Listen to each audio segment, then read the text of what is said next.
Welcome all in this lecture. और इस lecture के अंदर जो हम टॉपिक डिस्कस करने जा रहे हैं वो है डैग, कंस्ट्रक्शन ऑफ डैग। इस टॉपिक को हम पहले भी कर चुके हैं, आप देखो प्रीवियस लेक्चर्स, तो आपको डैग का कंस्ट्रक्शन में बताया हुआ है। सिंटेक्स ट्री ऑफ डैग हमने कंस्ट्रक्ट किया हुआ था। तो हमने कहा था DAG is the abstract form of syntax tree. Syntax tree को ही हम डैग कहते हैं, डैग में कन्वर्ट कर सकते हैं। डैग एक ग्राफ है और सिंटेक्स ट्री एक ट्री के फॉर्म में। सिंटेक्स ट्री और डैग में डिफरेंस क्या है कि सिंटेक्स ट्री में हो सकता है कि एक ही नोड मल्टीपल टाइम्स आप क्रिएट कर रहे हो, लेकिन डैग के अंदर हम एक नोड एक बार क्रिएट करते हैं। अगर वो नोड नेक्स्ट टाइम यूज हो रहा है, नोड या पूरी सब ट्री, तो हम उसको री यूज करते हैं। तभी तभी तुम डैग को यूज करते हैं ऑप्टिमाइजेशन में। हम क्या उसको ऑप्टिमाइज कर दिए, बार बार एक ही स्टेटमेंट बार बार क्रिएट नहीं कर सकते, मेमोरी वेस्ट होगा। तो हम उसको ऑप्टिमाइज कर दिए, जो स्टेटमेंट आपको क्रिएटेड है उसी स्टेटमेंट को उसकी मेमोरी से हम एक्सेस कर लेते हैं। तो this is all about डैग and this is one type of graph. तो ग्राफ में दो चीज होती है, नोड और उसके एजेस। नोड रिप्रेजेंट करता है उसके ऑपरेटर को, और उसकी जो चाइल्ड होती हैं वो होती है उसके ऑपरेंड्स। तो उसको स्टार्ट करते हैं। तो हमें ड्रैग या सिंटेक्स ट्री बनाने के लिए 3 एड्रेस कोड चाहिए। तो यहाँ पे एक क्वेश्चन गिवन है कि हमें इस 3 एड्रेस कोड का हमें ड्रैग कंस्ट्रक्शन करना है। तो अब स्टार्ट करते हैं 1 बाई 1। तो अब इसको सबसे पहले हम इस लाइन का क्रिएट करेंगे। हम इस लाइन का ड्रैग क्रिएट कर रहे हैं। किस लाइन का? फर्स्ट लाइन का, a equal to b plus c. तो सबसे पहले हमने a equal to b plus c किया। तो हम यहाँ पे सबसे पहले बी प्लस, यहाँ पे क्या बनेगा? प्लस बनेगा यहाँ पे एक रूट नोड, और रूट नोड का ये बनेगा left child, and this is a B, और राइट चाइल्ड बनेगा सी। अब हम ड्रैग के अंदर जो आपका रूट नोड होता है, इसको हम एक नाम देते हैं, इसका लेवलिंग करते हैं, and this a root node represents a. इसका मतलब इस नोड पे बी प्लस सी की वैल्यू कंप्यूट होगी तो कहाँ जाएगी? ए के पास। इसका मतलब बी प्लस सी की वैल्यू है वो हम असाइन कर रहे हैं ए को। या तो आप इसको ऐसे बनाओगे, या आप इसको ऐसे करोगे कि आप इस ए में, आप इसमें ए में क्या असाइन करेंगे? ए equal to b plus c. तो ये भी सेम प्रोसेस है कि आप इसमें इसको ऐसे करो। This is again this is one type of DAG. ये भी डैग ही आपका है। लेकिन जब हम असाइनमेंट की बात करते हैं, जब हम कोड ऑप्टिमाइज करने की बात करते थे, तो हम कॉमन सब एक्सप्रेशन एलिमिनेशन की बात करते हैं। तो इसका मतलब इसी को थोड़ा सा हम एक नोटेशन एक फॉर्म में और ड्रॉ कर सकते हैं। दिस इज ऑल्सो डैग, ये गलत नहीं है। लेकिन अगर मान लो, अगर मैं आपसे कहता हूँ कि इस नोट का हमने एक नाम दे दिया, दिस इज ए, तो this is also correct. A equal to b plus c को रिप्रेजेंट कर रहा है, क्योंकि जो रूट नोड होता है वो वैल्यू होल्ड करता है। तो इसी जो बी प्लस सी की वैल्यू जाएगी इस नोड पे, जो ए रिप्रेजेंट करेगा। तो हम इस लाइन का हमने डैग बना दिया। अब हमारा T one equal to a into a. इसका मतलब अब हम यहाँ मल्टीप्लाई ऑपरेशन परफॉर्म कर रहे हैं, लेकिन इस एस्ट्रिक ऑपरेटर का जो राइट ऑपरेंड है वो भी ए है, और जो लेफ्ट ऑपरेंड है वो भी ए है। इसका मतलब इसका जो लेफ्ट ऑपरेंड है वो ए है, और जो राइट ऑपरेंड है वो भी ए है।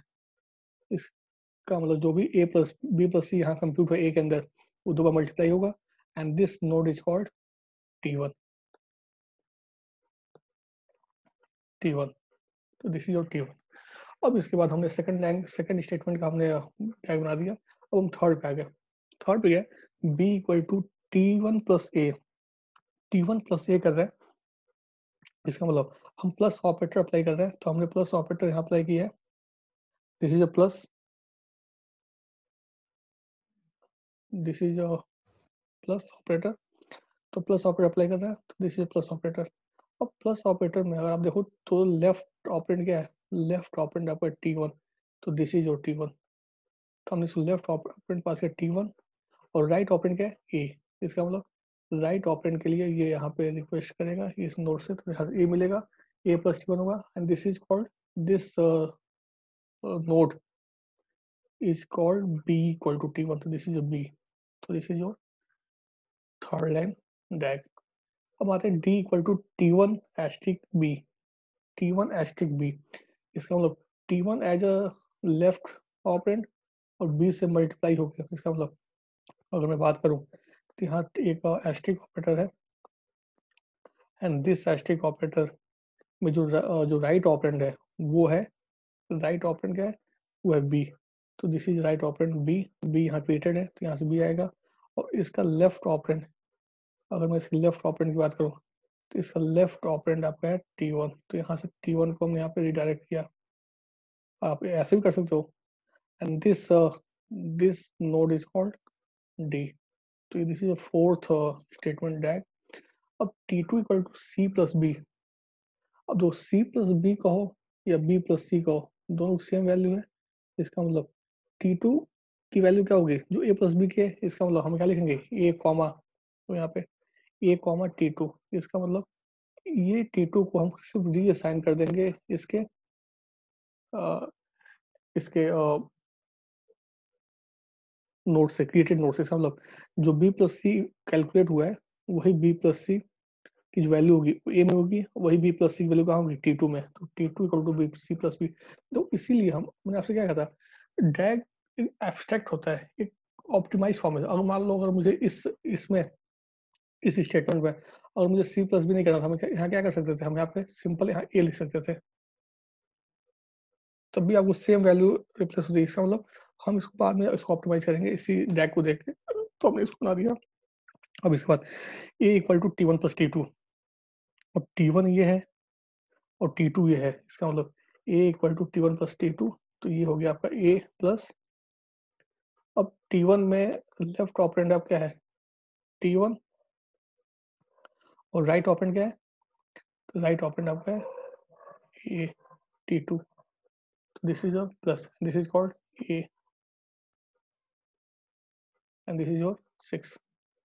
अब देखो ये आपका एक डैग है, दिस इज योर डैग, एक ग्राफ के फॉर्म में, तो डैग आपका ग्राफ ही होता है। अब डैग में अगर आपसे कोई ये पूछे कि इसमें क्या कोई कॉमन सब एक्सप्रेशन है, तो कॉमन सब एक्सप्रेशन कैसे आइडेंटिफाई करते हैं, अगर किसी नोड पे मल्टीपल लेवलिंग हो रही है, तो इसका मतलब वो एक एक्सप्रेशन कॉमन एक्सप्रेशन हो रहा है। इसका मतलब बी प्लस सी ए के अंदर भी है और बी प्लस सी T2 के अंदर भी है। तो आप इसको थोड़ा सा क्लियर करने के लिए इसको बी प्लस सी कर दो, अदरवाइज ना ये तो वो कंफ्यूज करेगा कि हमने यहाँ पे ऑर्डर चेंज कर दिया। फिलहाल ऑर्डर हम चेंज नहीं कर सकते। ये क्वेश्चन कुछ आपको इस तरह मिलेगा, तो हमने यहाँ पे सिंपल लिखा लिख दिया है, this is simple this b plus c, b plus c. तो दिस इज योर, अब जो आप, अगर आपसे अब पूछा जाए कि हमें इस कोड को ऑप्टिमाइज करना है, इस कोड को ऑप्टिमाइज करने के लिए हमने डैग बनाया। अब डैग के अंदर एकदम क्लियर है कि हर किसी रूट नोड पे मल्टीपल लेवलिंग हो रही है, तो वहाँ पे कॉमन सब एक्सप्रेशन आ चुका है। इसका मतलब ए और T2 बी प्लस सी को, बी प्लस सी दो बार इवेलुएट हो रहा है, एक बार ए के अंदर और एक बार T2 के अंदर। चेक करो आप यहाँ पे, एक बार ए के अंदर और एक बार T2 के अंदर। इसका मतलब हम यहाँ पे बी प्लस सी को इवेलुएट नहीं करके अगर हम ए की वैल्यू डायरेक्ट यूज करते हैं, तब भी आपका T2 equal to b plus c हो जाता है। तो this is a way to optimise the three address code. अब तो यहाँ पे तो आपके 4-5 लाइन थे, तो आपको बहुत क्लियर क्लियर कर दिख गया। डैग का जो बेसिकली जो एडवांटेज है वो है कि एक कॉम्प्लेक्स प्रोग्राम में एक सेट ऑफ लाइन्स में जब हम उसका डैग बनाते हैं, तो वहाँ पे वहाँ पे आपको ज़्यादा क्लियर दिखता है, कि ज़्यादा अच्छे से ऑप्टिमाइज होते दिखते हैं। जैसे मान लो मैं एक एग्जांपल और लूँ डैग के कंस्ट्रक्शन के लिए। ये जब क्वेश्चन, ऐसे क्वेश्चन बहुत आते हैं पेपर में आपके, एरे बेस्ड।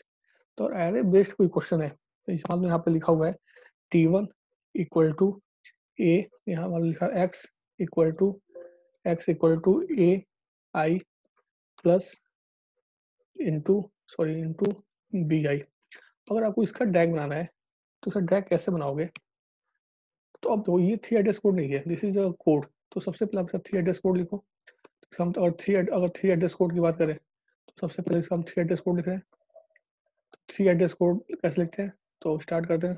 तो थ्री एड्रेस कोड को आपको पता है कि थ्री एड्रेस कोड में सबसे पहले, अब यहाँ पे एरे इंडेक्स है, एरे वेरिएबल है, तो सबसे पहले आई के लिए लिखेंगे, तो T1 equal to I into, या तो लिखो साइज ऑफ इंट।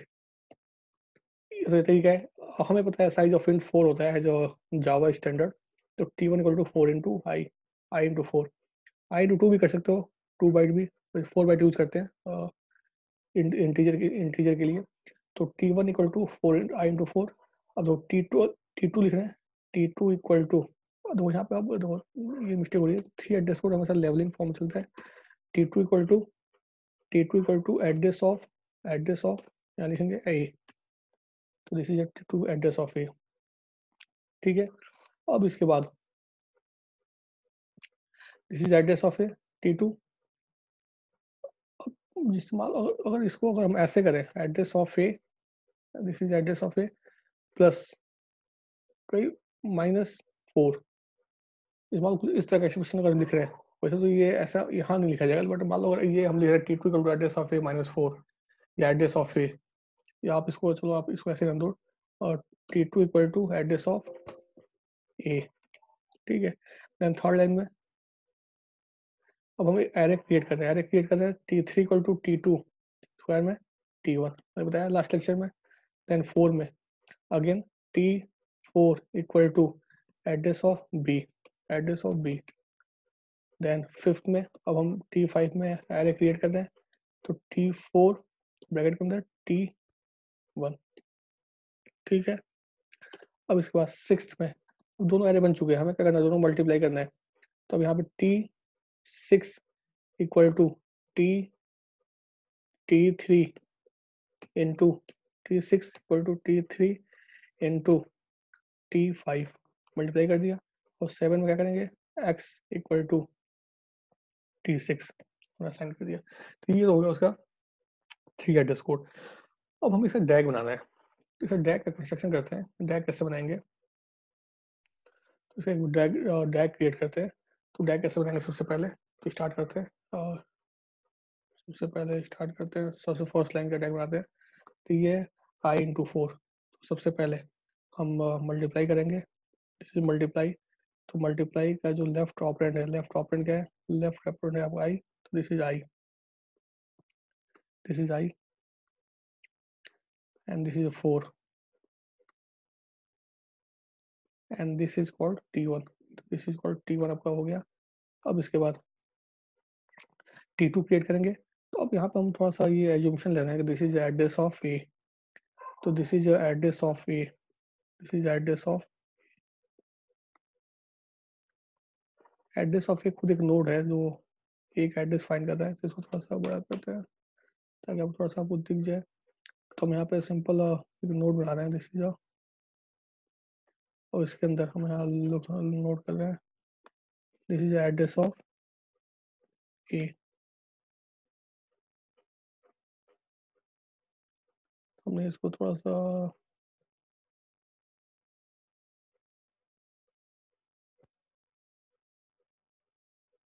ठीक है, तो हम इसको एड्रेस ऑफ ए बना दिया। अब इस एड्रेस ऑफ ए, इस एड्रेस ऑफ ए सब T2 क्रिएट कर रहे हैं। एड्रेस ऑफ ए बन गया T2, इसका नेम क्या है, दिस इज कॉल्ड T2, तो हमने इसको T2 कह दिया, T2। अब T2 और T1 से हमें एरे बनाना है T3। तो अब यहाँ आ गया, दिस इज एरे ऑपरेटर। तो यहाँ पे इसको आप ऐसे बनाएंगे, दिस इज एरे और दिस इज एरे और notation, this is root node, और लेफ्ट में जाएगा एड्रेस और राइट में जाएगा इसका इंडेक्स। तो ये बन गया आपका T3। अब ऐसे एड्रेस ऑफ बी बनेगा, तो एड्रेस ऑफ बी हम यहाँ क्रिएट कर रहे हैं, तो हमने एड्रेस ऑफ बी यहाँ क्रिएट कर दिया। और एड्रेस ऑफ बी के लिए हम यहाँ पे फिर राइट करते हैं, address of B, this is address of B,